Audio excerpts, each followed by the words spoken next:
big is this being we call God? After Solomon dedicated the temple, he said in 1 Kings 8, verse 27, during the dedicatory prayer, he said, the heaven of heavens cannot contain thee. How much less this house that I have built. Solomon was saying, you can dwell in this house, but certainly not all of you can dwell in this house. Not all that there is to God can dwell there, because even the heavens of the heavens cannot contain thee. God is bigger than the heavens. It is unthinkable that God would have created a universe that was bigger than He is. So how big is the universe? Now I need to remind you, of course, that light travels at 186,000 miles a second. That means it goes around the world approximately 6 times in just 1 second. That's how fast light travels.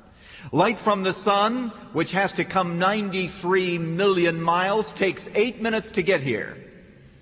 And so the light that you see from the sun has been traveling for 8 minutes to make it here over that expanse of 93 million miles.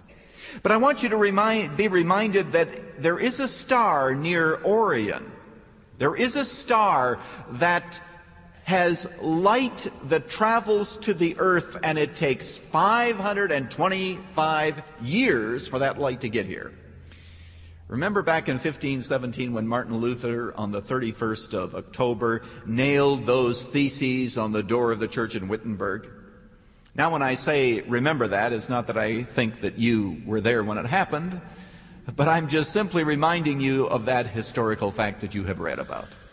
Do you realize that light from that star that began on that day that Luther tacked those theses to the door of the church in Wittenberg, it has not yet arrived. It's on its way. It's hustling at 186,000 miles a second, but it's not here yet. Give it another 25, 50 years, and then it will arrive. Now here's what I want you to understand. That star's diameter is twice the diameter of the Earth's orbit around the sun. I just read this past week that star has a diameter between 300 and 400 million miles, and it is constantly expanding and shrinking. So sometimes it's only 300 million miles, and sometimes it's 400 million miles. But what an awesome star. What an awesome star it is. And you realize, of course, that star is only one among thousands of trillions of stars. Chicago Tribune carried an article last year that said astronomers have discovered more than a dozen evenly distributed clumps of galaxies. Galaxy has hundreds of millions of stars, and there are clumps of galaxies stretching across vast expanses of the heavens, suggesting a structure to the universe that is so regular and immense that it defies current theories of cosmic creation and evolution. It says that this dwarfs the existence of long sheets of galaxies that were dubbed the Great Wall. I need to read only one more paragraph. Scientists were described to see so many large clumps rather than a more uniform distribution of matter, but they were astonished to find the clumps so evenly spaced, each either 400 million or 800 million light years apart, depending on assumptions of how rapidly the universe is expanding. The regularity is mind-boggling, said David Koo, one of the astronomers at the University of California in Santa Cruz. Mind-boggling.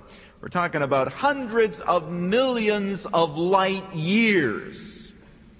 Thousands of trillions of stars. Do you remember that spaceship that we sent up? I say we. I had no personal involvement except that some of my tax money was used. There was a time, when a trip to outer space taxed only the imagination. Now it has other implications. But that thing is traveling at 25,000 miles an hour. Actually, I'm wrong on that. I'm sorry. I still have some jet lag. 65,000 miles an hour. Now that's going rather slow in relationship to the speed of light. I mean, that's just hobbling along at 65,000 miles an hour. You know, of course, it took 12 years to get to Triton, and now it is headed for the stellar universe, and it will have to travel 600 years before it comes to the closest star, and after that it can go on into infinity, and it will never come to the end, and God is beyond that infinite end. The heaven of heavens cannot contain thee, how much less this house that I have built. Well, this is Pastor Lutzer, and I hope that you intend to stay tuned for this entire series of messages, What is God Up To? And when the series is over, I hope that all of us are able to bow before God to worship Him more acceptably, to yield ourselves to Him, and to thank Him especially for His Son, Jesus Christ, who came to reveal the Father to us. I'll look forward to seeing you next time. Thank you, Dr. Lutzer. Today, Erwin Lutzer opened his series on What is God Up To? With a look at the very beginning. Next time on Running to Win, more on the power of God and the mystery of that time before creation. We believe this 8-part series will help you understand God's overall plan for the human race. What is God Up To can be yours on CD as our thank you when you give a gift of any amount to support Running to Win.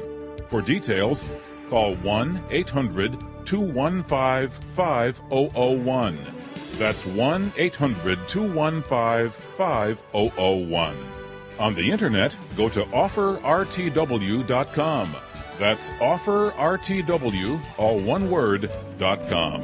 Or write to Running to Win, Box 11174, Chicago, Illinois, 60611.